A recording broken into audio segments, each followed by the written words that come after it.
whoa! Slow down there. Not only had I no sooner had I posted a video about Amlin, a suburb or community near Columbus, Ohio, I get a call from the mayor of Kileville. They're like, "Why, Joe, how come you're not promoting our little burg?" I'm like, "Well, what burg?" When I lived here in the 80s, there was 3 suburbs. There was Reynoldsburg, Hilliard, and Dublin. Now there's like 9,000. So, all right, Kileville, you got my attention. Kileville, promoting their town. They're proud of it. They wanted to get the word out, and heard I did a video on a nearby community called Amlin, and woo!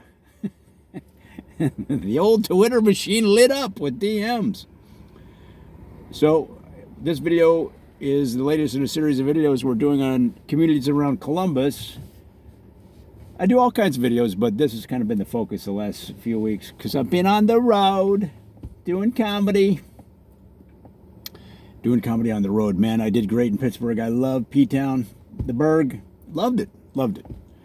I'd been there before, but anyway, sidetracking. Back to Kileville, guys. Kileville is a amazing community. I didn't know, but now I'm finding out about Kileville. It's small in stature, but it's mighty with spirit because there's so much going on there. But let's back up a little bit and find out how it came about. And Kileville was founded way back in the 1800s. As Columbus became a burg, it sprouted suburbs like Kileville and surrounding communities. Kileville was settled really 1820s, incorporated 1840, and kind of grew fastest in the 1870s. But Kileville is named after J.B. Kyle. Kyle was the original farm that makes up most of the land that is Kileville today. It's amazing how back in the day, people had thousands of, like hundreds and thousands of acres, like one person. It was very common. There's a park in LA, for example, Griffith Park. It's this huge park. And they say Griffith Park was a gift of Colonel Griffith or whatever. You're like, what? One guy donated this whole park? Oh my gosh. But that's exactly what happened in Kyle, J.B. Kyle. Now, J.B. Kyle was an interesting cat because he moved to Columbus. He had political ambitions, and Columbus was the place, the center of the state, and he had political skill. He just didn't have focus. So, in addition to wanting to run for public office, and he didn't know which public office he aspired to. He just wanted to be in politics, which is fine, I guess. But he was also running a bowling alley out here in Kileville, Kileville Bowlerama, and he had a permanent installation of a traveling carnival. That's right. He bought a traveling carnival, and the kind, the kind that actually hired real carnies. Guys with half their finger missing because of some fight they got in high school, and they'll tell you the whole story. Those are real carnies. Not with the not with fake tattoos. They don't have tattoos with fake Chinese lettering. That's not. No, they have tattoos that they gave themselves with a nail and some ink they got from a Bic pen. That kind of carny. So he bought the carnival and then made it permanent in Kileville. So he sort of was a low-key Disney because he had all these amusements, and at the same time he was a politician. And going into politics is actually a good business move because I remember reading this book about a guy that was in Washington during the Kennedy administration. And he said, the thing about it is, as a politician in Washington, you find out about things way before other people. So if you find out, for example, that a new mall is going to be built 7 years hence, you can start buying up all the property around it or whatever. back when people went to malls.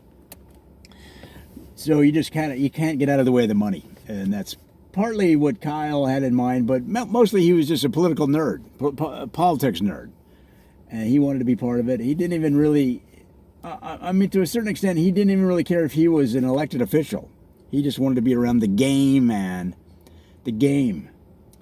So he had his entertainment empire building out here, including a driving range with 7 stories. Now, Top Golf today only has 3 stories. That's probably the leading driving range company in the world, or at least in the United States. This guy had 7. And the top 2 floors were his. He worked on his game day and night when he wasn't, but you know, golf does that to people. It sucks you in, and all of a sudden I understand where people get, and this is not a flip or condescending statement whatsoever, but like they say with certain drugs, once your body needs it, then that's it's kind of game over, because there's very little you can do to control that unless you have super help, and But anyway, getting you get the point. That golf is the same way. I totally get it. You just like, the next game is the game. The next game is the one. And you start chasing that. You're chasing that high. But it's kind of like sports betting, I guess, is similar. The next one I'm going to win, So like all addictions. But anyway, Kyle was deep into golf, and he had trainers and coaches and, teaching pros and playing teaching pros. There's a teaching pro that could go out with you on the golf course. Not everybody will do that. Don't ask me how I know all this. But now here's the thing. Even though the mayor of Kileville called me and said, "Hey man, you got to talk about our town too," I didn't know any of this information. I mean, I was talking about Kyle. I was on the treadmill this morning at the gym, and I was talking to the dude next to me about how the mayor of Kileville called me, and he goes, "What?" I go, "Yeah." And so anyway, he lives in Kileville, and he gave me the whole breakdown of what you're hearing here. So this is information I've just heard hours ago, and I'm sharing it with you now. But it's pretty fascinating, and that's really how I do it. I get down into the nooks and crannies, into the streets and avenues to get the information that the other vloggers and YouTubers and video essayists such as myself aren't, they aren't doing it. I'm doing it. So that is how Kileville was through most of the 1800s. You could go bowling, you could hit the 7-story driving range, you could go to the permanent carnival. And then in 1900, they decided, Dublin is kind of getting a foo-foo upscale kind of image. Let's upgrade. Okay, we need to be higher class. So what do you do when when you got a Waffle House and you want to be higher class? That's right, you install a Denny's. So they were one of the first Denny's franchise. The mayor was one of the first Denny's franchise owners in the world, and he got a Denny's in there. And this was a nice place because it had a carpet.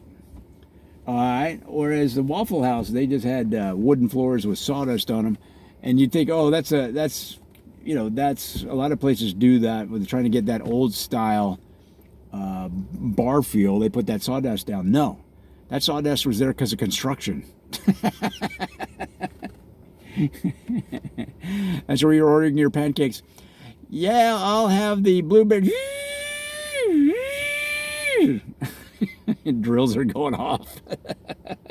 Saws. Yeah, give me the strawberry.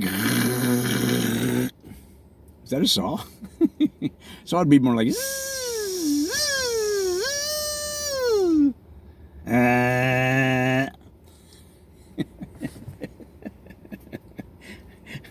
Don't worry, that was just my stomach.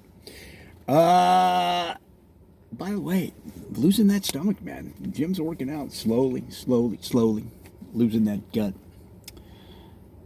You won't be able to recognize me when you see me live doing comedy. So guys, so they tried to go upscale. Now, Dublin had it right, though. Dublin got Jack Nicklaus to install a golf course. They put in upscale amenities. They made sure that you had to get approval from the city or town before you put in any billboards. Signage couldn't be any higher than X amount of feet. So they kept it classy with regulation. Kileville, they kept it classy with, they put in a Denny's, a